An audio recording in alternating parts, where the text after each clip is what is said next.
Okay, trying to get this first video made utilizing OBS, and hopefully it comes out as intended. We shall see, won't we? Greetings and salutations, ladies and gentlemen, and welcome once again to the Storyteller's Corner. I'm your host, Joshua T. Calkins-Treworgy, also known as Byron of Sidious. And today, with the assistance once again of the handy dandy notebook with review notes, I'm going to be talking about Jeff Vandermeer's Southern Reach Trilogy, a set of novels written and produced, published in 2014. Now, one of the first curious notes that one should take into account when looking at or discussing Vandermeer's trilogy here is that Mr. Vandermeer wrote all three novels well in advance and set with his publisher a timeline in order to have all three novels come out to market in the same year, only several months apart from one another in 2014. This is an unusual step to take in the publication process. Most authors who work in multiple components or multiple installments for a series, even when it's a singular narrative strung across several books in length, they tend to write and get the first installment tightened up, edited, and ready to go to a publisher for publisher-based edits. And by the time they submit that first novel for consideration for publication, they have begun work on drafting, or they're in a second or third draft of the second work in the series. This is the usual arrangement. This isn't what happens every time or in every case, but this is what is typically utilized as a timing tactic or technique within the arena of series writing in the genre field of fantasy, sci-fi, or horror. Mr. Vandermeer, however, took it upon himself to ensure he had all three stories prepared and ready to go several months apart from one another in terms of distribution, final publication and distribution. This is not normally done. And while I think it may come across to some people as a cheap shot, perhaps Mr. George R.R. Martin could have learned a fucking thing or two from Mr. Vandermeer, who took the time to ensure that his readership, when they wanted to go on to the next installment in the series, they had it within a decent or reasonable amount of time in hand. I'm not saying that all authors in genre fiction need to do this, but I think it's a wise idea if you know for sure you're going to have a decent amount of audience members in your readership who want access to the next story, that you give it to them before they have to wait half a lifetime or have to sit there and wonder to themselves, are you even going to finish the fucking story? Apologies for the cussing, but it gets annoying really quick. Anyhow, let us move on from the introduction portion to the actual notation taken throughout reading of this series and viewing of the film Annihilation, which was a 2018 adaptation, a loose adaptation, based upon the events of the first novel. And near the end of this video, I will make an argument for the concept that perhaps the film was not an adaptation so much as an insert into the overall narrative. We'll come to that. Anyhow, looking into the notes that I took down, we'll begin with my brief introduction here. It is dumbfounding to me that I had never even heard of these books until a couple of weeks prior to starting my reading of them. And I started reading these books near the beginning of December 2022, was when I started on Annihilation. And just a couple of days ago, finished reading the third installment, Acceptance. Now, how did they finally come to my attention?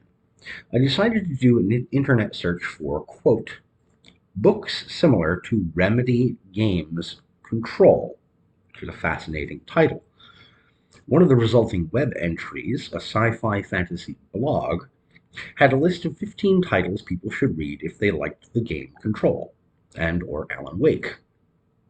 This trilogy was among the many entries, and I chose it because I had already read suggestion number one, Philip K. Dick's enchanting and enthralling Ubik, which, if you have not read that, I highly recommend the moment you are finished listening to or watching this video, find a way to get a copy of Philip K. Dick's Ubik, spelled Ubik.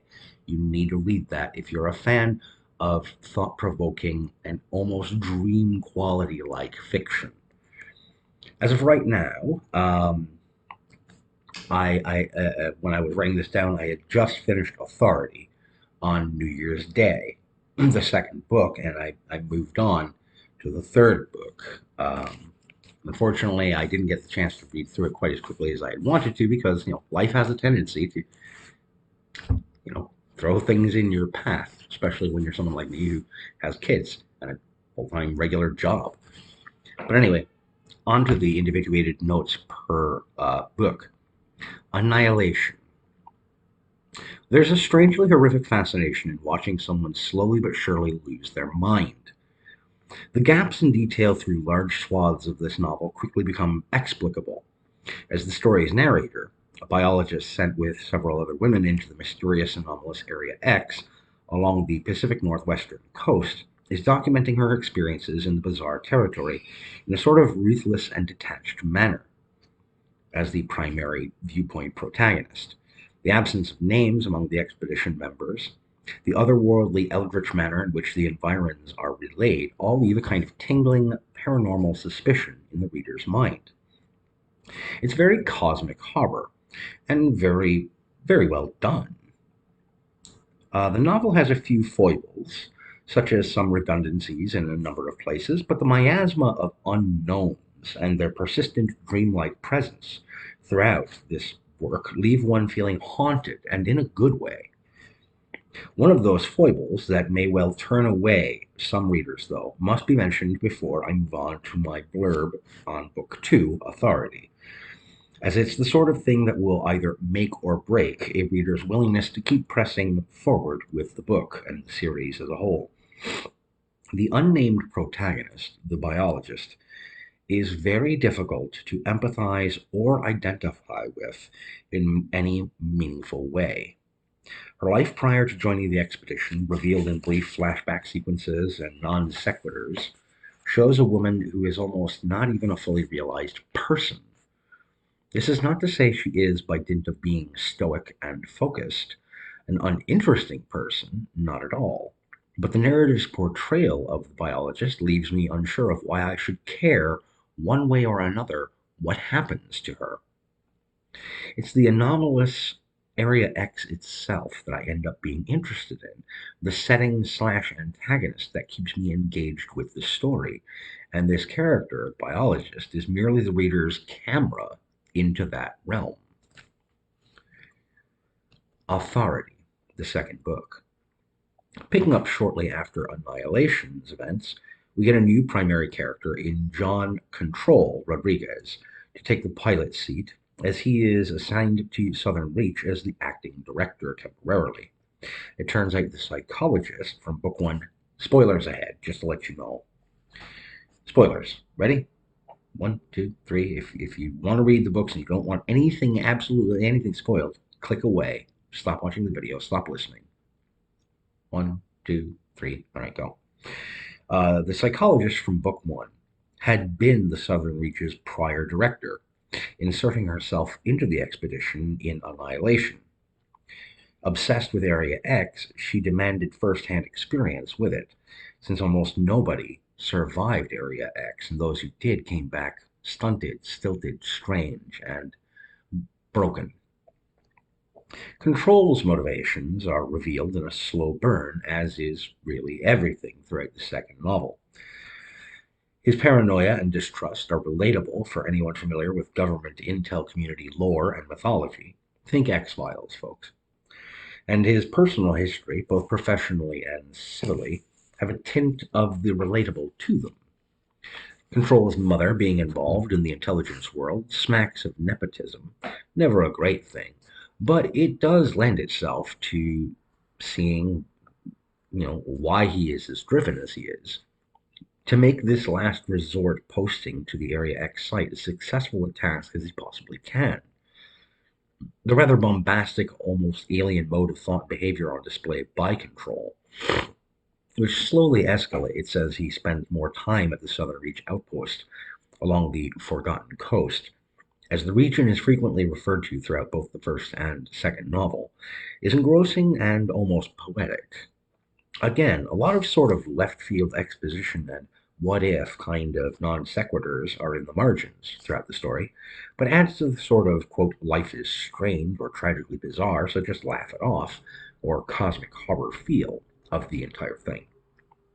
Authority is not a better novel on its own than Annihilation, but it does give us a character that we can actually get some sort of vested in, while the biologist in Annihilation serves well as a narrative cipher for the plot, but she doesn't really take on nearly as much dimension in her primary role as Control does for his premiere to the series of stories. And finally, we come to acceptance. Taking up right where Authority left us, we return to Area X with Control and a character referred to as Ghost Bird. Again, if you've gotten to this point and you don't want anything spoiled for you, click away, get away from this video right now, unless you are okay with spoilers and still intend to read the books, or if you don't care because you're never going to read them and you just want to check in and see if these stories were worth it to begin with. Ghost Bird, as she was referred to, is a kind of carbon copy clone of the biologist created by Area X after absorbing the biologist into its own overall makeup and its terroir, as it were. Early on, we are relatively anesthetized to Control's loss of self restraint, and it quickly devolves into a kind of borderline madness on his part, particularly when the pair run into Grace on Area X's detached lighthouse island, a character from the second novel who Control had to deal with quite a bit and had a semi antagonistic relationship with throughout. Her reveal to them that 3 years have passed inside Area X, this otherworldly zone, while only a month or so has passed by in our own world, creates a sort of explanation for some of the phenomena within Area X, that there is a time dilation because the area inside of Area X within its borders seems to be, and is implied heavily to be, literally on another world, that the area is connected to some other planetary body or some subspace region, not connected to our own physical environment and world in any tangible way.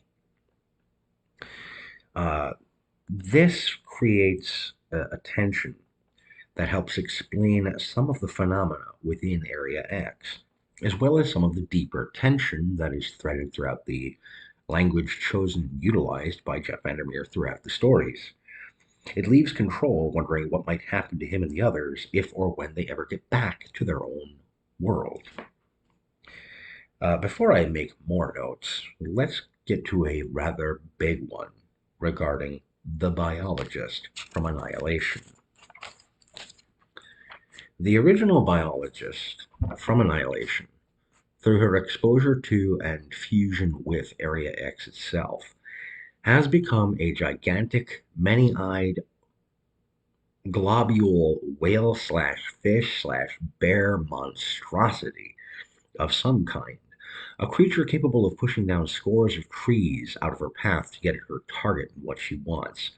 She extrudes these slick, slimy pseudopods, some sort of feelers, almost like displacer beasts from the original Dungeons and Dragons Monstrous Manual, those weird panther-like things that have the big black, whip-like tails. And it's just bizarre, these feelers or these cilia slash arms. And Ghostbird, locking stares with the biologist's eyes. And here's a brief quote from the book. They were her own eyes, reflected in the flesh of Area X. She feels a bond, a connection with this creature because it has become something different, but Ghostbird herself was originally crafted as a clone or a copy of what this creature once was when it first entered Area X as a human being. With this creature, we have body horror, transmogrification, which is its own special technique utilized often in the cosmic horror or weird fiction arena, and we'll come back to that in a moment. When this creature envelops control bodily with one of its feelers, it ultimately spits him out, rejecting him both literally and metaphorically. There are some classic undertones of obsession or um, over reliance on Control's part between he is obsessed with the biologist and with Ghostbird, with her character. He feels a strange kind of connection and compulsion to be attached to them. And the rejection that is put on display by the creature spitting him back out is both physical and realistic, and is sort of a metaphor of the biologist, the original biologist, rejecting him entirely and his efforts to be connected to her in some way, shape, or form. It's not subtle if you know what to look for in terms of narrative technique.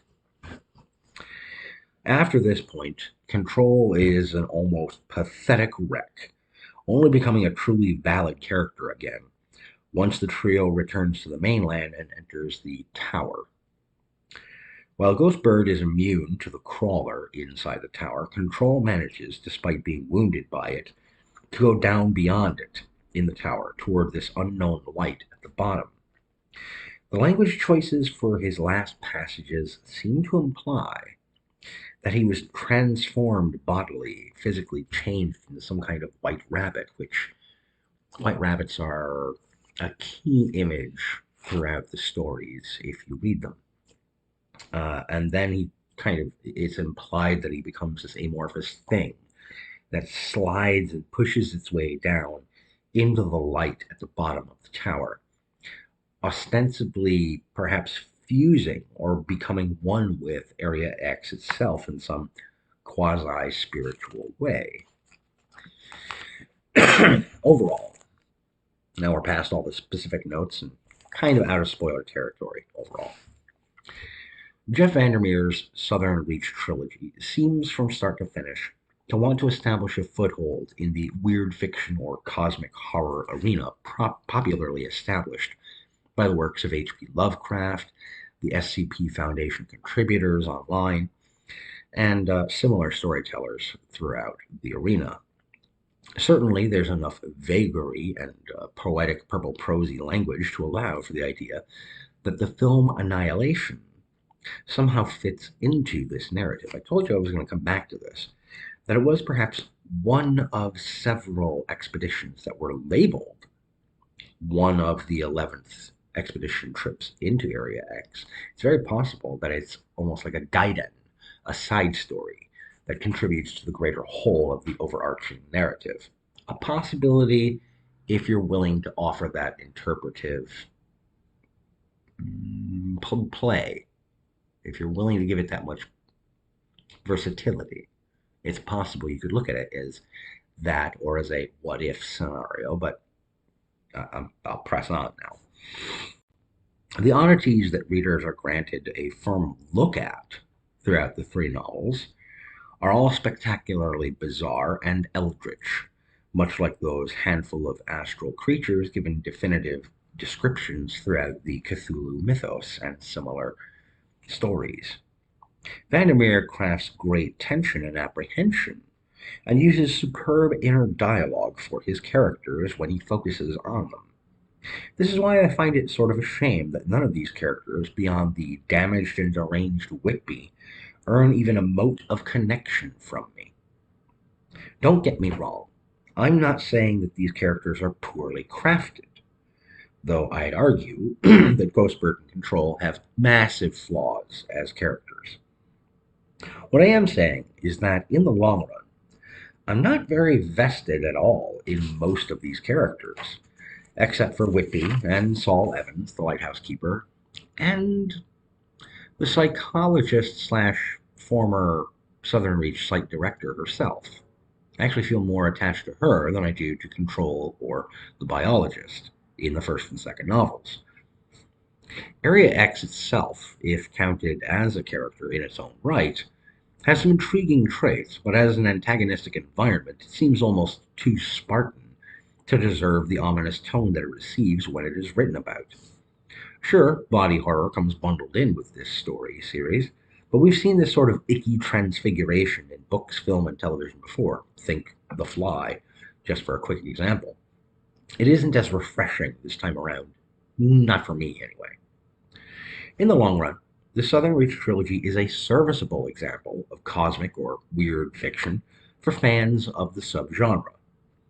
Newcomers or occasional readers of this sort of work will doubtless be absolutely enthralled with its style, with its word choice, with its narrative voice.